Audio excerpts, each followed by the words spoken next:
Okay, cool. So yeah, hi. My name is Joseph. This is on the Discord. Yeah, I'm from Australia. My wife and I and my daughter moved to Stockholm, and I did a design PhD at KTH in Stockholm. There's me putting it in the bin just after I graduated, and uh, and now I'm doing an industrial postdoc at BitCraze, and still at KTH, so it's across both. BitCrows make tiny drones for researchers. It's like a flying Raspberry Pi, open source software and hardware, great support community for technical problems, and safe indoor flying. I was actually here 3 weeks ago at Designing Interactive Systems, which is an ACM conference, presenting the work that I'll be presenting today. So it kind of feels weird to be back here and not know anyone. Um, so I'm here because that's supposed to say science. Um, and so I'm from this field called research through design. Um, and oh, is that your screen? Yeah, cool. Yeah.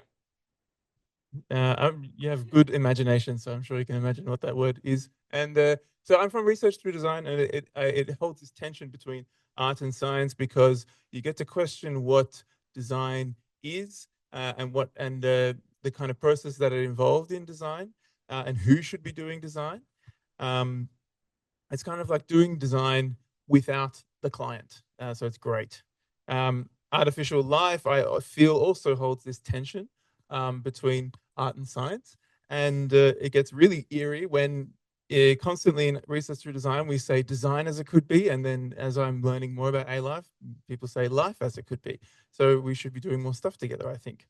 Um, so this is a project from my PhD that I think maybe bridges the gaps between the two fields. It's called How to Train Your Drone. And it was a longitudinal user study in a house where you take a drone and these hand sensors that you place on your hands, launch the drone. Doesn't always launch. Classic robots.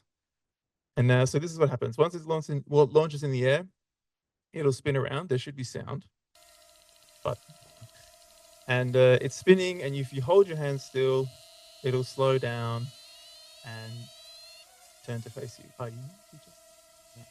And then you can kind of move it around. So let's have a look at that with the lights on. Here is somebody who looks like me holding their hands still, and when the drone snaps to the person, that's when you can move it. So what's happening here is that the two volumes in space have been created where the drone can sense the human. And if your hands are in those spheres, then you can move the drone around. So that's kind of, this is what that looks like. If you move your hands out of those spheres or move the drone too fast, then it will stop and go back to spinning. So you have a choice now. You can put your hands back in those spheres, or you can create more and more of those spheres. And over time, you kind of build up a morphology around the drone of where it can sense the world. I put this into a home for a month and had 3 people play with it with no particular task. Just do what feels good and explore the drone. And I'm just going to go through one person today. And these are the kind of three. Oh yeah, I forgot to turn the lights down.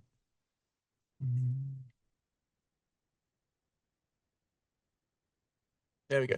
So these are the kind of three uh, bodies that evolved or emerged, I would say, from the interactions with the drone. So if we take this one, it's kind of characterized by this big arc that kind of comes out over either side of the person's body when you're facing the drone, and with kind of sparse sensitivity to the world on top.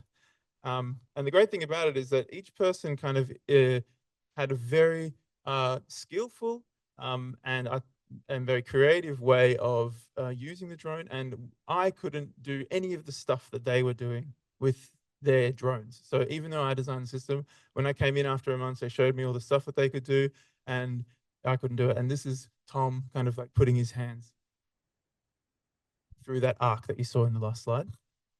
Damn, 5 minutes already. Okay, so in my thesis, I kind of drew a lot of parallels between this work and some Josh Bongard's and Rolf Pfeiffer's earlier work. And you might be able to start to see difficult similarities between that and the block pusher.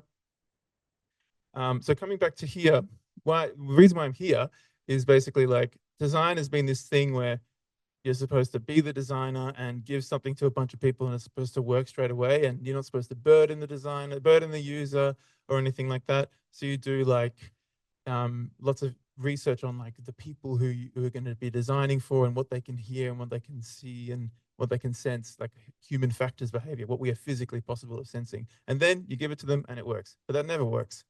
And so what I think should be happening is that we should be doing this sort of stuff, this kind of behavioral design and human behavior modeling and that sort of stuff. That works to a point, but at some point you need to trust in the user to evolve and emerge their own way of using the machine. And so that's why I'm here. You guys like emergence are here, and so we want to call on the individual users to draw on their own what they can sense in their past experiences and their they know their own bodies best, they know their own skills best, they know their own context, their task environment best, and so we ask them to draw from it and have and help them kind of design the last few percent of the object or the robot. Yeah, so I'm going to stop here because it's past 5 minutes, but I can keep going with slides. But I think it's a good time to have some questions if there are any.